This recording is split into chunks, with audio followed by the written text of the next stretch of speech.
Takže kamarátky, kamaráti, ahoj! Ahoj! Dovolte mi, aby som vás v mene Trampskej osady Divý kaktus privítal už na 13. ročníku nášho trampského jeseného dubravského výšľapu. A aj keď o čísle 13 všeličo kontroverzne koluje, tak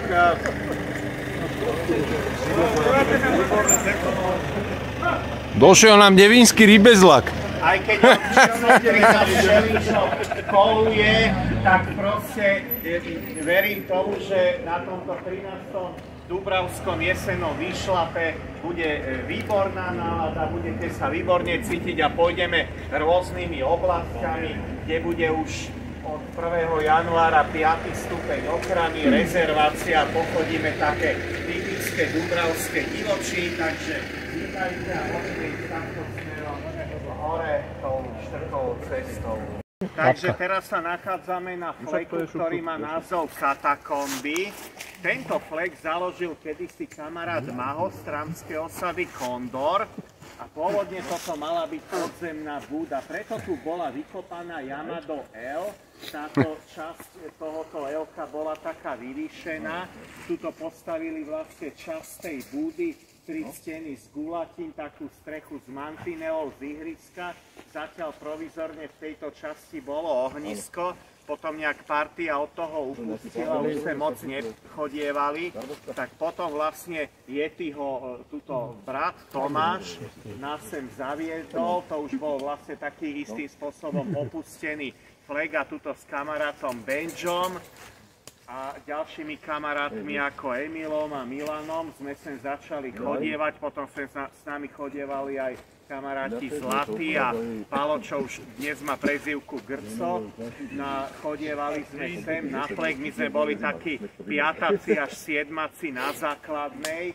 A tu som sa vlastne aj ja tak bližšie, také prvé obdobie, keď som sa oboznamoval s trampingom na jeseň 89, tak to bolo tu. No a potom vlastne v 91. tu bola aj krátko búda postavená a potom vlastne, keď sa tu likvidovali trampské búdy v týchto lesoch, tak aj táto búda išla dole, aj tam dole, čo bola špajská, aj naša osadná Divý kaktus. Aj keď som bol tak, ešte vtedy som nebol osadník Divého kaktusu, ale som bol taký bližší kamarát partie, čo chodievala na kaktusáckú búdu, tak aj tuto bol môj domáci flek a potom vlastne v 95. tieto búdy tu zlikvidovali.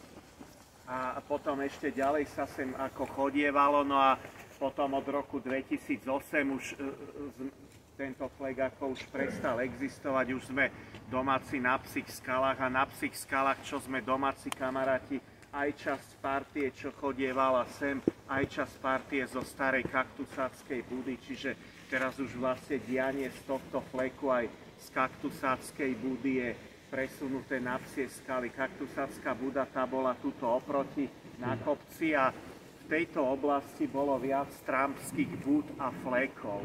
Potom ešte prístrešok tu bol v rokoch 99 až 2002 a tiež sme tu veľa pekných chvíľ vlastne prežili a preto, že to mala byť pôvodne búda pod zemou a tuto v jarku malo byť ohnisko, preto tento trampský flek dostal názov Katakomby. Takže tieto miesta sú typickým dubravským pralesom. V týchto miestach, kde sme vlastne v doline medzi Devínskou kobylou a Dubravskou hlavicou, sa vytvárajú takéto húštiny. Lesy na Dubravskej hlavici a Devínskej kobyle začínajú naberať taký pralesovitý ráz. Do týchto lesov sa nezasahuje a preto môžeme vlastne vidieť, ako je ten les ponechaný na samovývoj. Pralesovitý ráz, húštiny a aj vlastne teraz vlastne aj kvôli tomu tu vyhlásili od toho 1. januára tú prírodnú rezerváciu. Čiže môžeme si tu pozrieť takéto húštiny, džungle, takýto pralesovitý ráz. Že teraz sa nachádzame na fleku, ktorý založila pôvodne trampská osada Vidra. Tieto pozostatky tohoto ohniska, to bol flek s ohniskom trampskej osady Vidra, ktorá tento flex založila zhruba v roku 1986.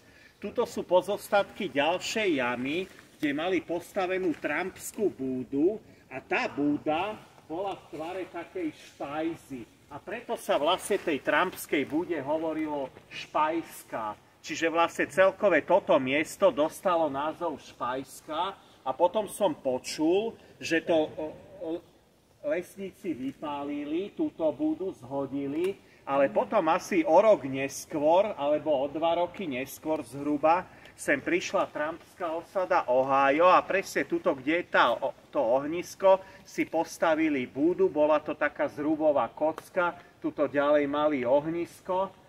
No a potom vlastne tá osada sem prestala chodiť, potom to taká ďalšia partia prevzala trumpská, ale oni neboli ako trumpská osada.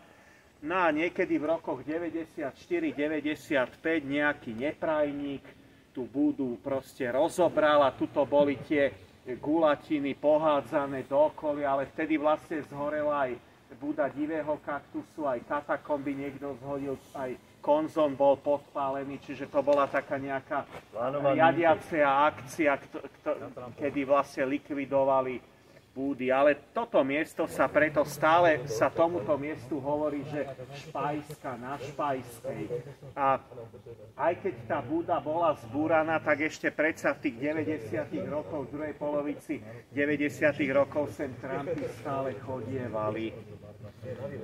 Teraz sme na Dubravskom potlakovisku Bielej skaly. Toto potlakovisko už bolo založené v roku 1952 osadou Soza, ale boli tu veľmi krátko, potom sa tu vyhlásilo pohraničné pásmo, takže tu bol zákaz vstupu na Kobylu. No a potom sa vlastne toto obnovilo v 60. rokoch.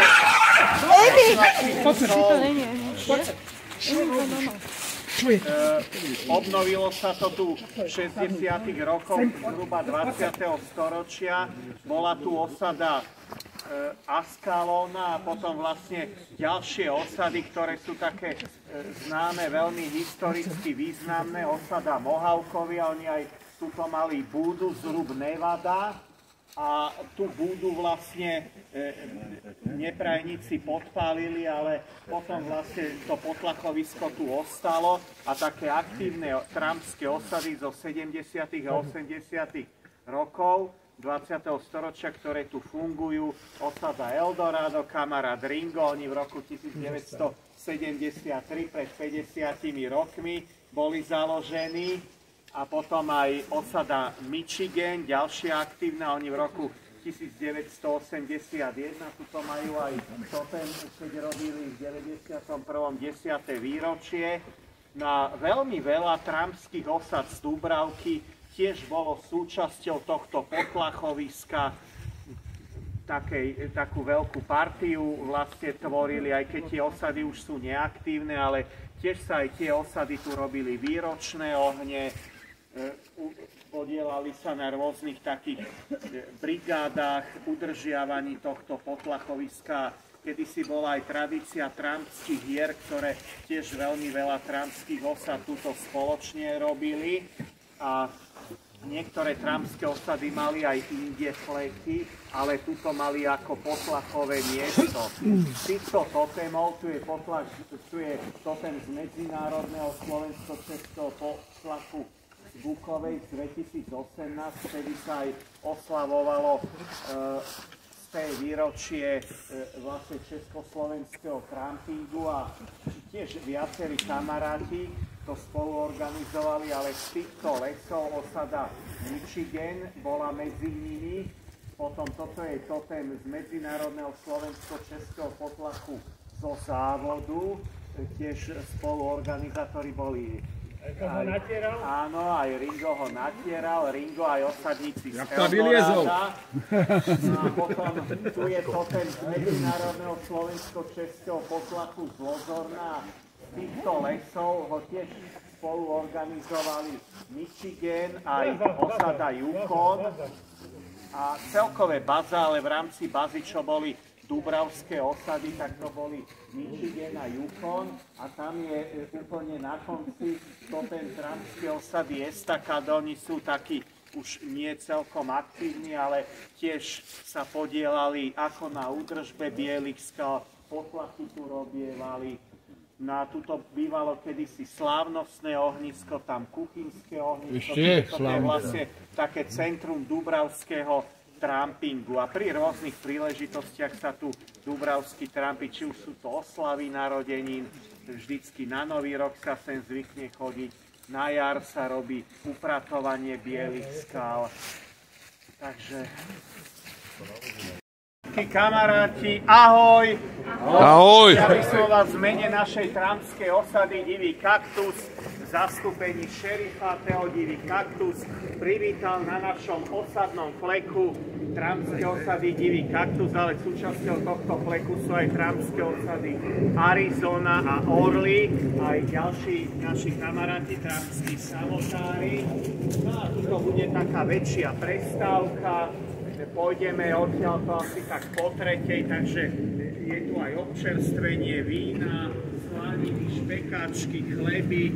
Toto miesto, tento flek, psie skaly alebo psie krátery. Tu to ako trampský flek kedysi veľmi dávno tu chodieval kamarát Vlčak, on tu mal aj trampskú búdu. A potom ešte kamarát Miky z Orlov, on tu chodieval ešte ako taký malý chalan so stríkom v 60. rokoch. Potom sem chodievali trampy z Dúbravky, osada Mohikan, oni mali hore flek. A potom vlastne, keď spálili budu Divého kaktusu, tak náš čestný člen, kamarát Žaba, sa presunul sem a z Miky, no už vtedy mal Miky medzi 30 a 40, čo tu vlastne kedysi ako dieťa vyrastal s Vlčákom, tak tu urobili toto potlakovisko pod touto skalou. No a potom vlastne istý čas sem chodievala aj osada Čierny Bobor, s ktorými boli STO, osada Orly. No a teraz vlastne trampský život tu stále pokračuje. V roku 2017 sme tu robili takú rekonštrukciu tohto trampského fleku a aj potlachy sme tu robili, aj rôzne iné menšie stretnutia, aj keď nie sú žiadne akcie, sem proste chodievame takto trampovať. Takže vítajte na našom fleku Psie krátery.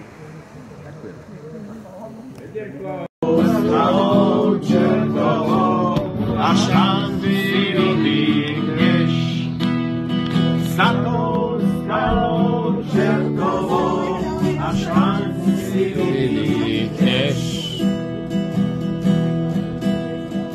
Prečo si len kamarád nedal na moje rady? Smial si sa a vravel si, pozor Dávid, zavádzaš nič neodradí. Ani tá skála čertová, žiadnej hovoriatku.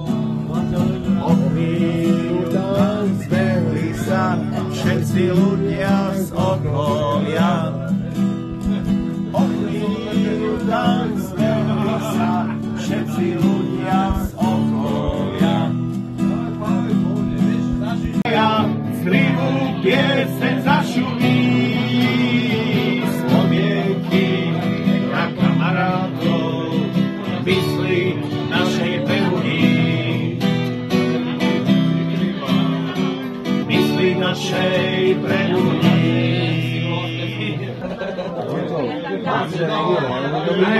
Dobre.